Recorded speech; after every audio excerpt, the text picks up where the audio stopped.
Hi everyone, welcome to Influence Colorist. Tonight I will be coloring in Camilla D'Erico's Cute and Creepy coloring book. It's really hard to choose a picture, but for tonight I am going to be coloring this little flying ghost girl. For reference and inspiration, I headed to Camilla's artwork, and it's so easy to fall in love with her style and color palettes. This is the picture I am pulling for my color palette. I like that it is in the blue-green family, perfect for this little flying ghost girl. Her pale face really stands out against the darkness of her coat. And I'm going to try an attempt to recreate that streaky background look. I'll be starting with the background, and I'm going to be using Neocolor 2s. I just have a small set, but I'm going to use the light green, the light blue, green, and black. I don't have a lot of experience with Neocolor 2s, but every time I see them used, they always look so great. So I'm ready to experiment a little bit more. All right, first things first, you need to add some kind of protection behind the page. I'm just using some parchment paper. I am going to be wetting the Neocolor 2s down, so I definitely don't want any water droplets going on to the other pages. And the first color I'm using is this light blue, and I'm going very vertically these stripes, but kind of jumping around because, again, I'm trying to recreate that streaky look. So varying my pressure, some areas I do a little bit harder, some areas I do softer.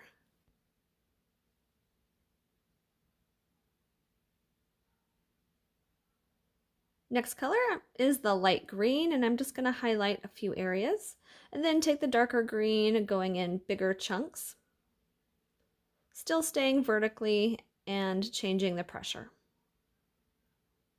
Okay, adding a few black streaks here and there, and then going back over with that light blue to fill in any gaps.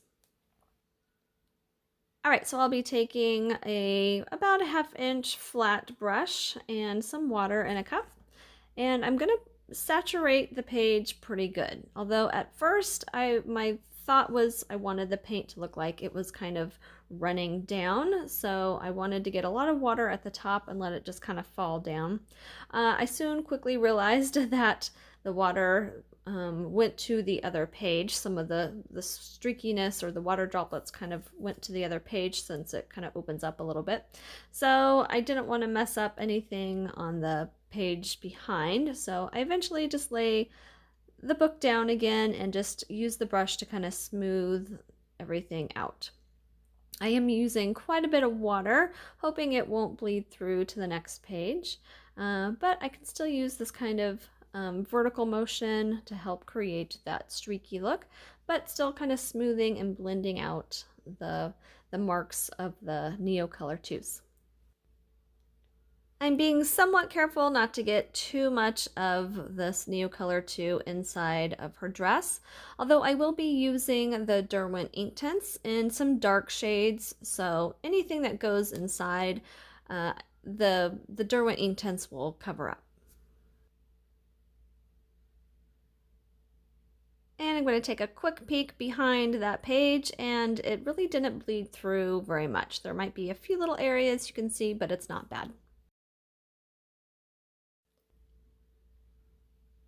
Okay, I'll be using Prisma color pencils. This is 997 for her skin tone.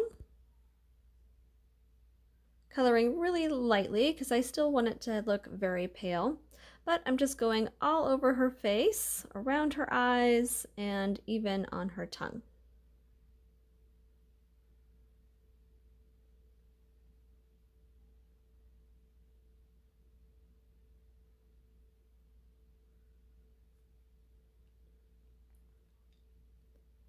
Giving a little darker or heavier pressure around some of these shadow areas, and then on her hands too.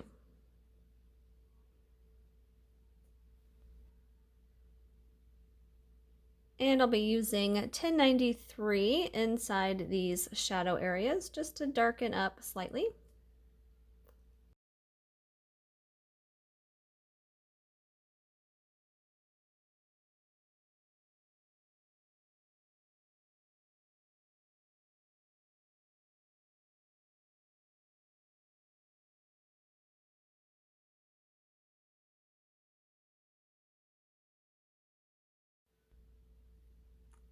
using this dark red 924 inside her mouth and on the very back end of her tongue, and then just lighting the pressure up as it gets closer to the outside edge.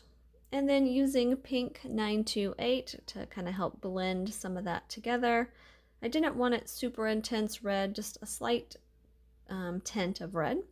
And then using the skin tone 997 to really blend that all together.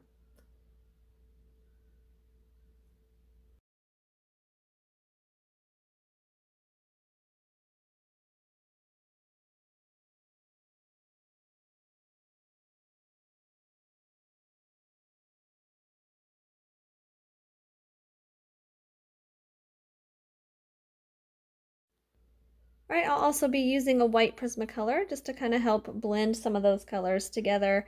And I just want that real pale looking skin, so it just kind of helps bring some creaminess to that skin shade.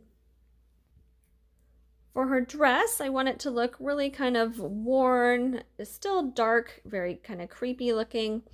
So I'm going to use Derwent Inktense. This is Payne's Gray 2110 is the number. And I'm concentrating heavy pressure along the edges and in these really dark shadow areas. And just a light pressure, like a light base coat of that color all over. I do want a slight tint of green inside there, so I'm going to use 1310, which is iron green, and just lightly going over some of the areas where there's light inside, just so you can see a little hint of green. And a tip for Derwent Inktense, some bigger areas, it's good to start with the water directly on the darker areas, moving that watercolor down towards the lighter color. This works in big areas, but when you have a small area, say like in some of these little fringy areas, I'll start the water on the lightest color and try to move that color up into the dark color and then kind of blend back and forth. So sometimes with this Derwent Inktense, the color is so intense that if it's a small area, you won't get that dark to light effect. So just a small tip for that. Okay, I'm going to be working on her hair next, so I'll zoom in here so we can get a better shot.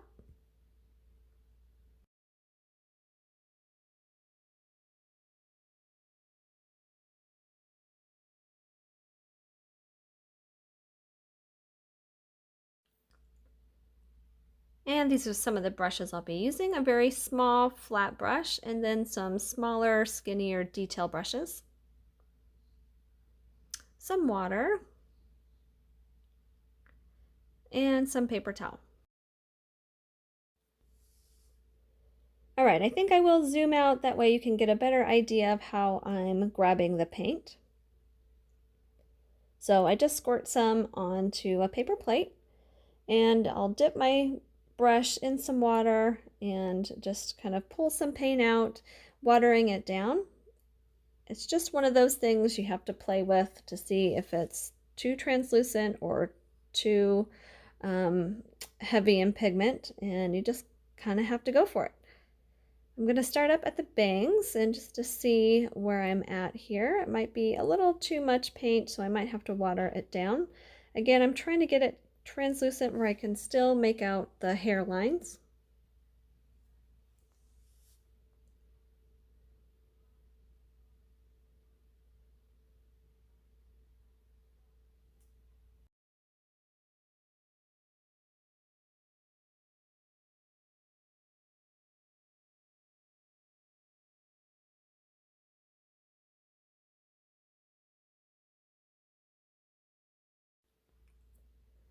So some areas I have a heavier white, and then some areas I add heavier of that blue tone.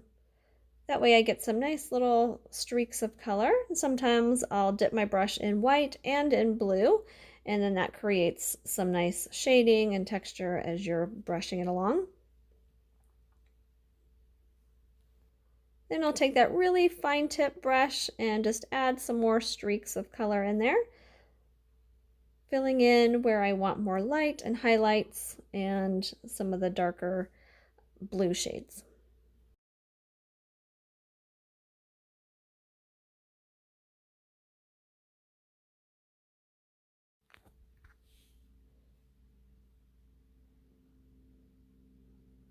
All right, so I'll let that dry a little bit more. I'll work on her eyes, so let me zoom in a little bit more.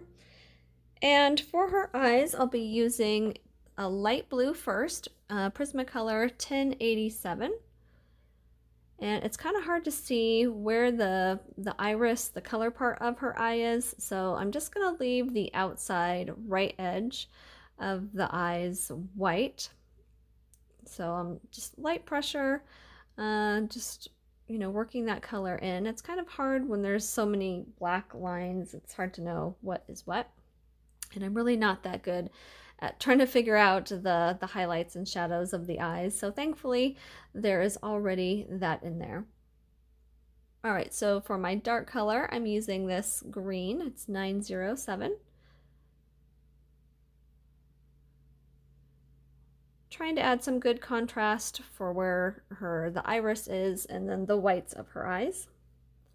And then to help blend, I'll use 1089. So I go back and forth between those three colors, just making sure I have enough color showing through, because if you look at eyes, they really have a lot of depth of color. So I'm just trying to recreate all those little shades in there.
All right, I'm going to take a black fine liner. The tip is 03, and I'm just going to really try to get some more black contrast around her eyes, just to darken that up a little bit more, make it a thicker eyeliner look, add slight eyelashes at the end.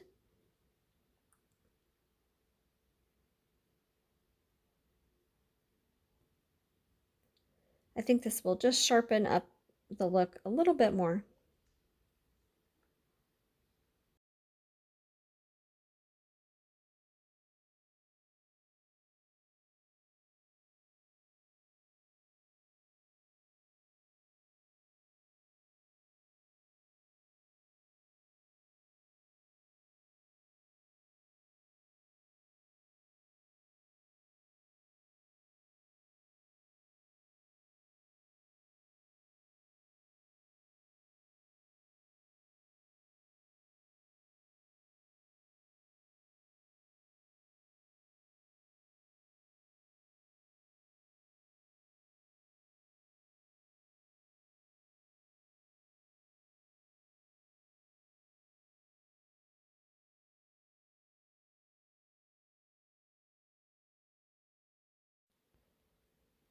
All right, now I'm going to try this white Prismacolor pencil just to add a little bit more hair highlights around.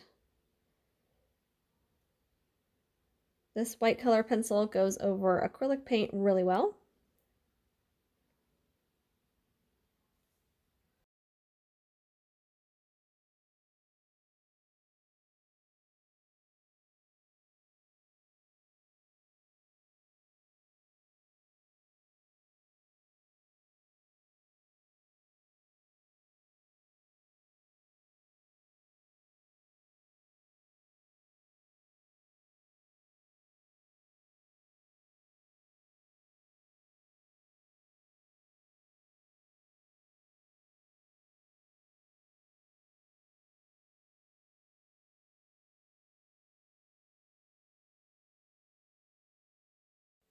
All right, now to add some shadow effects in her hair, I'm going to take this 1091, and when I first laid this color on, I was really worried that it was too yellow. I thought it would be a little bit darker, but then as I was using it, I thought the color played really well. I don't know, it just gives it that kind of dingy look, I guess. So yeah, I think it's going to work.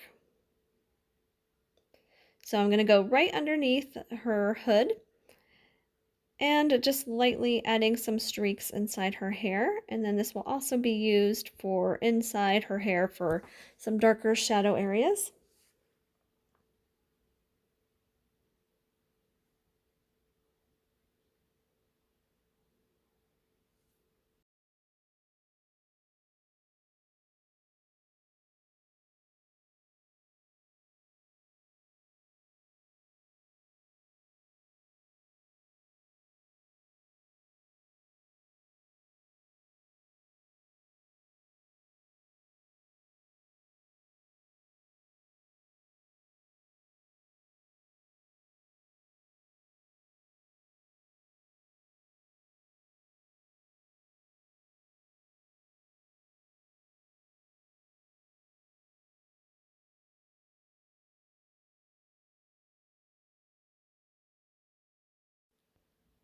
All right, I'm wanting to add a little bit more pop of contrasting color. So I'm going to take that red 924 and I'm just going to add some redness around her eyes.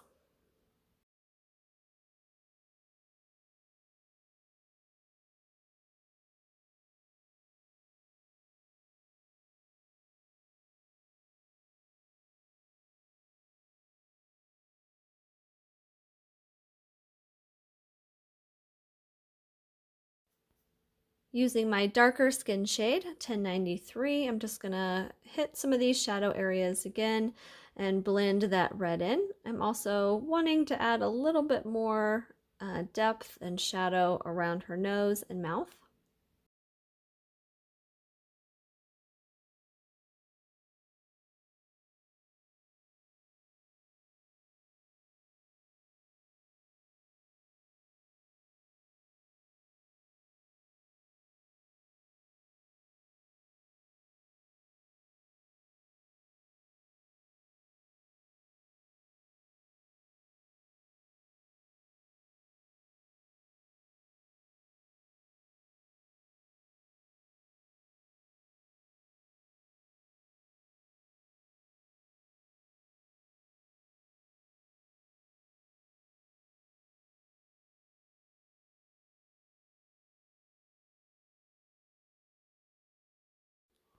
And I'm just gonna add a hint of that red for a shadow around her hands.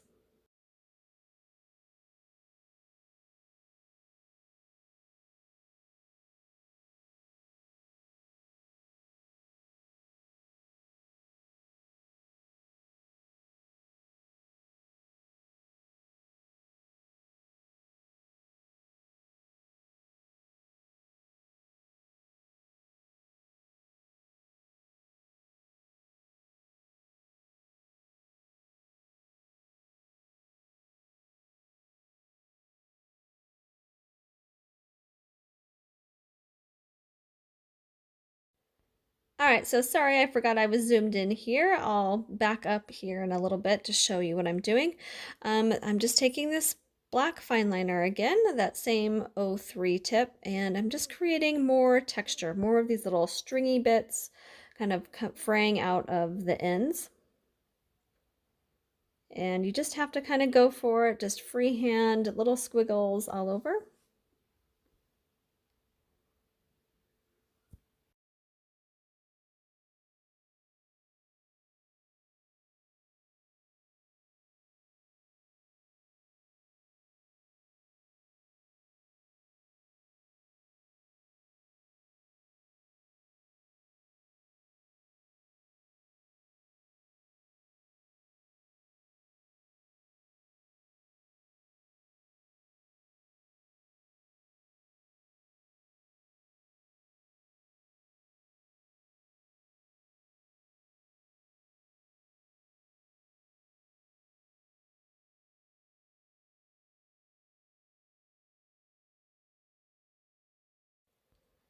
So there was already a lot of these fraying little strings around. I just wanted to add a little bit more.